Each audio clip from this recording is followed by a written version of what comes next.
Good morning, everyone. I appreciate your time and attention. My name is Ken Tabor, and I'm a software architect at Sabre. When people think of APIs, they might imagine them in several ways. APIs seem like they live in the exclusive world of programmers and software developers. APIs seem like new things that product managers and executives can't, won't understand. APIs don't remind us of any products from our normal daily routine. Important products that we buy at stores like chocolate or blue jeans or pizza. And it also seems that APIs are software, which we can't understand, but those were delivered in the past as projects. You start them, you finish them, and you're done. Your company might be very, very big. And when you're thinking about APIs, you might be thinking that you need to quickly train your staff, both business and technical, and think of their work in a new way so that they might have success in the new world of APIs. And all this seems very, very difficult. And can't it be made to be simpler? Yes, I believe it can.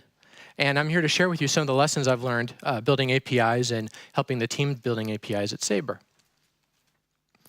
And when you heard about the 2018 Nordic Platform Summit, you immediately thought, I've got to be there. And you probably thought about coming here to attend this conference, and it made you think a lot of decisions, and those formed in your mind. What kind of decisions? Well, flight options, the airlines, the dates, the times, the prices, hotel options, the brand, ratings, availability, whether they're near the conference location. You might think about ground transportation, renting a car, taking a taxi, public transportation, hotel shuttles. And perhaps you opened up your computer and pulled out your phone and you went online to start searching for availability. And booking travel isn't easy. We have more options than ever before. We're empowered for self-serve more than ever before. And more choices leads to more decision and more work, it seems. And we're always keeping in mind at Sabre how technology enables better how you can make choices that are more personalized. And so we're considering all the time how travel-related APIs for searching and processing content enable software developers to create the apps that lead to a fantastic user experience. So this slide is just to put Sabre on the map, so to speak. It's a technology company, and we serve the global travel and tourism industry. And it's a very large enterprise, maybe just like your company is. And when I look at this slide, it makes me think that communications is a complex thing. We have product managers in the United States. We have application developers in Bangalore, maintaining and enhancing technology and processing capability. We have architects in Krakow, Poland, service enabling that business logic. We have tech support in Montevideo, Uruguay, who need to be trained on APIs to help our developer customers. And we have sales and marketing back in the United States. And it's no wonder that this sort of work seems very difficult. And to make it simpler, I've started recently training product managers on how to understand APIs as products, what they build. And we're looking for that to cascade out as requirements and to influence the way backlogs are developed.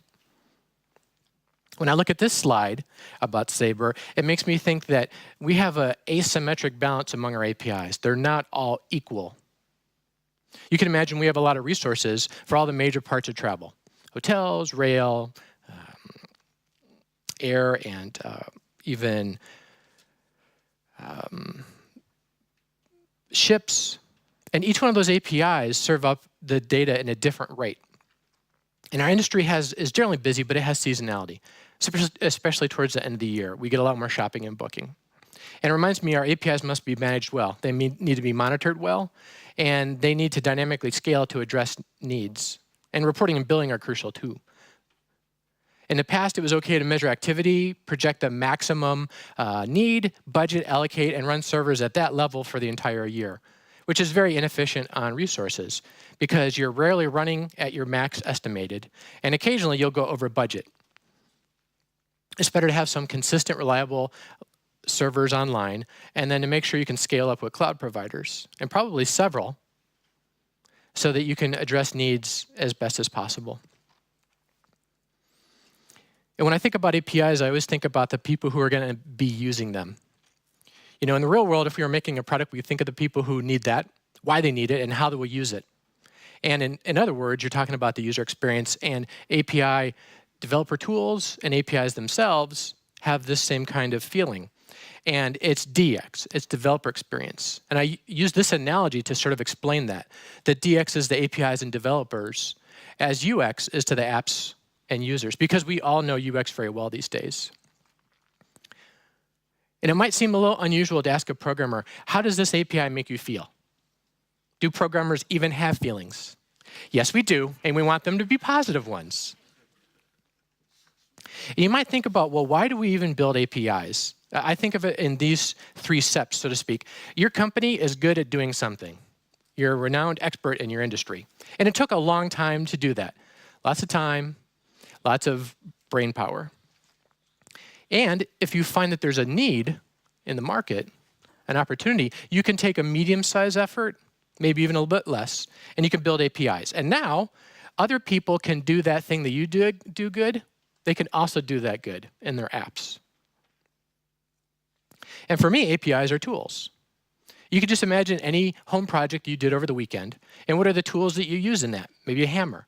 You could think about the best hammer you've ever used. You know, it just has a great grip. It never slips. It has an awesome balance. It informs you how it's to be used, especially if you've ever hit your thumb. And at the end of the day, how does it make you feel? It makes you feel like a stronger you.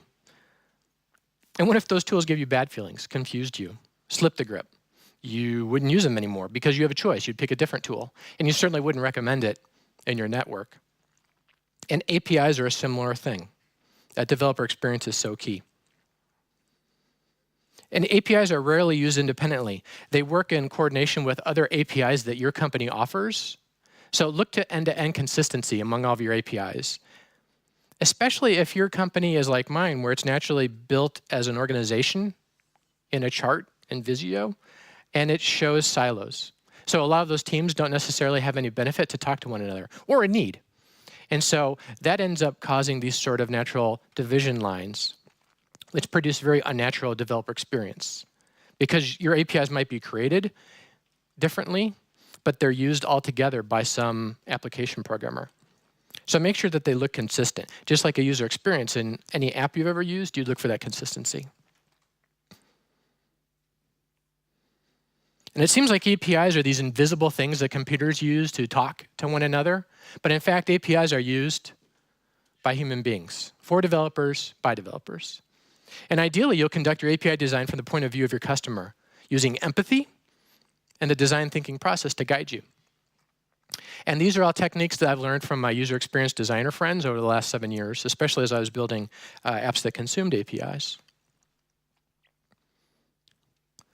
So let's talk a little bit about human-centered design and this notion of design thinking, which you can definitely research a little bit later as time permits when you get back to the lab. But this is a technique that helps us think and act like our customers so that we can have outstanding, best-in-class developer experience. So the first step of this is definitely to get out of the building and to listen to people. Interview to learn before you start your development work. It's fun to code, believe me, but it's always nice just to have a little bit of design, and especially to answer the question why before you get started. And this is an excellent thing for your product managers to do. This is the sort of thing that they use all the time. They represent the user internally. The second thing is to make sure that you understand what is the key problem that your users are having. So you're defining the opportunity. They're going to have lots of problems. We're people, we're human beings, we have loads of problems, so we are customers. So try to figure out the ones that are feasible and going to be viable to build. And then go back to the lab and figure out what are all the sorts of capabilities that your companies have. How are the ways that you might solve that definition of a problem that they have. And pick the ones that are going to be the best opportunity for you. And this is all important because this gets rid of a lot of the ambiguity while you're trying to figure out the needs and the hopes and the fears of your customers. And then prototype. And just like you might prototype an application, you could even do it on paper and put it in front of someone and say, does this make sense to you? You can do the same thing as you are working on your responses and your requests for your APIs. It might seem unusual, but it's completely applicable. And it makes it difficult a little bit simpler. And then once you have some confidence from those early prototypes that are maybe on paper or perhaps assembled very quickly, then you can go into proper testing. Stand up a server, find a great first customer, and ask them to start looking at it and to start using it in their application, even if it's in an alpha or a beta form. And so this is the design thinking process. It's been around for a long time. There's lots of material on the internet when you get more interested in this. But I just wanted to highlight to you because I think it's so important and so useful and surprisingly applicable. And you might wonder, like, why are we talking about DX now? This is another X. We've been studying user experience, UX. So why developer experience? Like, why is that important? And it's interesting because as I'm talking to my product managers in our company, some of them are forgetting that our customers are changing. Our company's been around for several decades, and we've had a great success with a certain type of customer, and now we're building for a different type of customer. And your industry probably is the same. So as I've gone out and spoken to customers and gone on demos, for example, one of them said developers are increasingly the decision makers and certainly influencers. So as a lifelong programmer, I always knew I was an influencer and my decisions were important, but now executives are understanding that. Because if a programmer looks at an API and the report comes back bad, they're going to move on to the next supplier. So we want to make sure those developer experiences are positive ones. Another executive said speed to market is vital. We'll consider anything that shortens the roadmap. And I feel that. There's never enough time. And so these developer experiences, if they're world-class, and it can't be just best in your industry. Like, you can't just be better than your competition. Your APIs are going to sit alongside other APIs that your developer customers use. And what are those looking like from your hero companies? Like, they look very awesome. They put a lot of time into this. So make sure yours sort of competes and compares well, matches up nicely. And you know, in apps these days, like, it's a foregone conclusion that you have a UI and you make a really good UX. Like, why wouldn't you do the same thing with developer experience for APIs? Who would argue against it? Responses and requests, these are user interfaces when you think about it. So let's talk about some of the do's and don'ts that we've experienced. Travel has been around for a long time, obviously. Travel technology has been around for a good number of decades, but it wasn't always very open. It was often very restricted. In fact, if you went and talked to some of the big technology companies, the first thing you might find out is that there's a lot of things to sign before they're going to tell you anything. It's not very open, classically and traditionally. And now it seems to only be opening just a little bit. And there's a lot of regulation that's enforced some of that thing, but it's also just sort of a tradition that needs to be broken, because the fact of the matter is it's 2018. And so it's very important to have a developer portal that allows you to show that, just like any store, you're open for business, that you have products to sell, and that people can come to them over time and find out what about your company is important, what about your APIs is useful, and whether or not that tech stack that you supply is going to fit inside the tech stack that they have. It's so important. And so we've attempted to do that as much as we can at our company, and you might consider, how can you do that at your company? This idea of a developer portal, a website. And developers don't want to be marketed to, so try to save the marketing and be a little bit lightweight whenever possible. It's mostly to be informative, and then those programmers are going to really get turned on and talk about it in a good way among their staff. If your company is sufficiently big, or even if it's new and is tackling a big industry, you might wonder, what do you do? And whenever you can, try not to do everything. Try to do one thing well. Like, what's the DNA of your company? What is one good customer going to use well and pay you money for?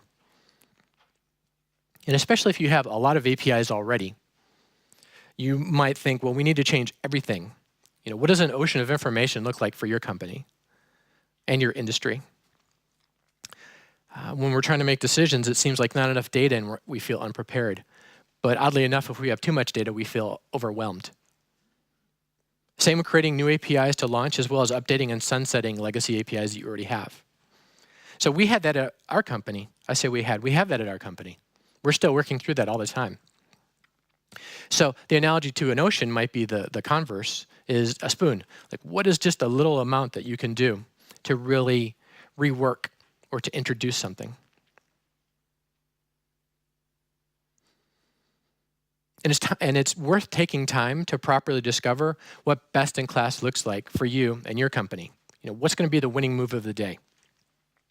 And also note, and it's a little bit tricky, that best-in-class changes over time, which can be very difficult for upper management to accept because they don't want to get rid of things that work or are working.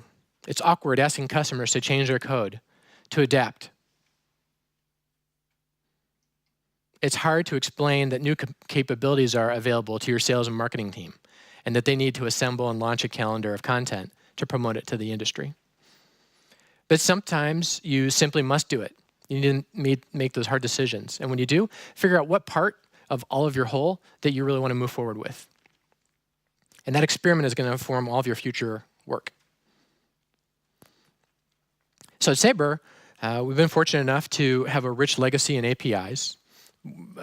From what I understand, we've been putting out public-facing APIs for 10 or 14 years now. And lots of tech has accumulated over time. And it's all useful, but sometimes it's confusing. And like all stuff, APIs manage to build up over time. And a lot of our APIs, they seem to sort of intersect one another. So our customers might have a choice, use this one or use that one. And sometimes choices are just inconvenient. They really just want the convention, the standard, to make something happen in their app. Also, sometimes it's tricky because these APIs will share domains like searching and buying. And the attribute names start to diverge as new people come on board and they start getting new ideas about what's a great naming convention. So make sure that every once in a while you take time to budget your talent to continuously update. And what are the sorts of things you might update? New API management tech, hosting services, on-premises or in the cloud. New documentation on your websites, because people are learning differently over time. It used to be people just wanted to have something written, and now people want to listen to or to watch podcasts, screencast videos, interviews. And always freshen up your sample app. The languages that your clients are using, those change over time, from back end to front end, from third generation to fourth generation languages. And we built a blueprint. We decided that we wanted to make this look different. And definitely focus on what makes you unique. It's very obvious that you might decide to build your own tech, and it's fun to build your own tech, but what happens when that person leaves? Definitely consider build versus buy whenever possible. And so for me, successfully talking about projects, you want to make sure that you're not just shipping projects, but you're putting out products. And products are something that once you put it out, you're going to look at it, how people are using it, and then you're going to learn from that, and then update your work. And then when you have some success, talk to the people inside your company and tell these success stories, and that's a way you get people to change. And figure out that you have customers who might have different needs, they might have different sizes, they might have segments. For ours, we had some examples there, OTAs, leisure, corporate. What's your industry look like? Talk to those customers, figure out what they need, and deliver to them. So let me give you 3 final thoughts before I wrap this up. We've had a rich legacy in APIs, but that doesn't guarantee future success. Constantly discover, learn, and deliver. That's the true spirit of product management. Move with agility. Just because we're using open source technology for building our APIs doesn't mean we have an open attitude inside a company. Take new approaches, find new markets, create new partners. And speaking to APIs is like any other product. Research customers, budget time and talent, deliver solutions, generate customer awareness, earn revenue. Watch how people use your work and continuously evolve to meet their needs. If you're interested in finding out more from us, please send an email. My teammate Julian is also a key player in this. Find me in the hallways and share your story. I'm curious to know what you think about APIs. And I hope you enjoy the conference. Have a great day. Thank you for your time and attention, everyone.